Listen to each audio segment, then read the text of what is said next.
Congratulations, Mr. Krabs. Hello, I like money.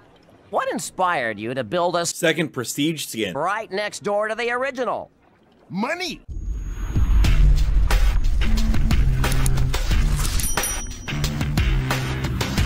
Hey everyone, Thordan Smash here, and sorry about yesterday's video. If you watched it, there was a little bit of an issue with the editing software. I have it all fixed, so today's video is all set and good to go. And we are going to be talking about events in Apex Legends because it does appear that Respawn is going to be going in a completely different direction, especially when you consider thematic events and how they have not been working out in the way that they had planned to. We're also going to give out 45 bucks. All you gotta do is like, comment, subscribe. You guys know the drill, but without further ado, let's talk about what the next event is going to bring. So it looks like Apex Legends is going to be reversing course on where they have gone with events in the past. Now, since season 12, we were introduced to thematic events along with a regular collection event every season with minute differences, but once we go over them, they actually become quite big. Now, of course, one of the major things that come with the thematic events is instead of a normal heirloom like we're going to be getting for Seer in this upcoming collection event on January 10th, we get a Prestige Skin, which in my opinion is one of the worst rewards for buying an entire event, unlike the collection event. Because as Kralrindo points out, it is basically just 3 legendary skins. Because they do not evolve in game, you have to get a certain amount of damage to do it, and they only come with one unique finisher that is only tied to the last skin. That's a huge oversight. You should be able to use the finisher on pretty much any skin out of the 3. And my personal opinion is that if you spent $160 to get the skin, you should be able to unlock them at will, not have to do 100,000 damage. And so far we've received them for Bloodhound, Bangalore, and Wraith. However, we might not be seeing too many prestige skins in the future because it does appear that thematic skins will be going away, or at least there is something being worked on behind the scenes with them, because as Kralrindo points out, this Winter Express Wintertide event that we're playing right now was originally going to be a thematic event. It had even rare banners set for it, but for some reason at the last second they changed it to a collection event, which does not have rare banners. Now there's a couple of reasons why they may have done this. One is a unique function of the thematic events is that you can actually craft the skins in the game. Now it is double the crafting material, but then after 2 seasons it goes down to normal price. There's a very good chance that Respawn and EA weren't making that much money on these events because some people would just wait until it became normal crafting because they knew it would. Along with that, some people wouldn't actually spend their money and craft just 1 or 2 skins that they really want, and the prestige skins just weren't worth it because they're just not as cool as heirlooms. There was some talk a long time ago where a Respawn developer actually brought up the fact that they were looking to do different select screens for the thematic prestige skins, and Wraith was actually planned to have some new animations for this one, but for some reason they decided not to do it. Redoing animations for Bloodhound, Bangalore, and Wraith for thematic events which they didn't plan to continue in the future makes a lot of sense that they just decided not to do it overall. I still would like to see what Kralrindo came up with as a concept where you could actually change the colors of these skins, but once again, Respawn and EA really like the money, and this would cut down on recolors and selling stuff in the game if you could just recolor your items, so I doubt this will ever come, but it could be one of the best things ever. The other reason that thematic events might be going away is it could have just been something to buy Respawn some time, because they didn't add anything in with these thematic events. The first one that came out, Dark Depths, nothing new that was added in to play the game differently, it was just selling you the skins. Season 13 just brought back control mode with the thematic events. Season 14 was the Halloween mode at Olympus at night, but was once again just a returning limited time mode. And season 15, as we all know, is the Winter Express once again. Now we know that Respawn actually is working on a bunch of new game modes coming for the next year, 2023. So this could have just been a thing to buy them time to sell cosmetics while they worked on new game modes to try to appease the player base. Honestly, the skins for these events like the Octane One Piece are fantastic. They're really cool and have a dope theme, but it's become apparently clear that Respawn is really just trying to fill up space in the season. And the other thing that brings us up is that we did see the Flatline Heatsink Recolor. We know that it's a heirloom quality item, as Kralrindo let us know, that you wouldn't need to use heirloom shards to get this. So my thinking is that maybe in 2023 there's a new type of event, differs a little bit from thematic events, that brings in a new type of cosmetic like that Flatline Heatsink. It would be kind of sad to see prestige skins go away completely. I do think that they are very cool skins. The finishers are awesome, but if we can get them so that we don't have to pay $160 or get an entire event, or you bundle them with the Flatline Heatsink reactives in a new type of event, I could be all for that, and I think that is the direction based off of everything that Respawn is doing with this season's thematic event where they want to go in the future. Let me know down below, do you like thematic events? Do you think they should stay in the game, or would you rather Respawn focus on other things that can improve the overall gameplay of Apex Legends?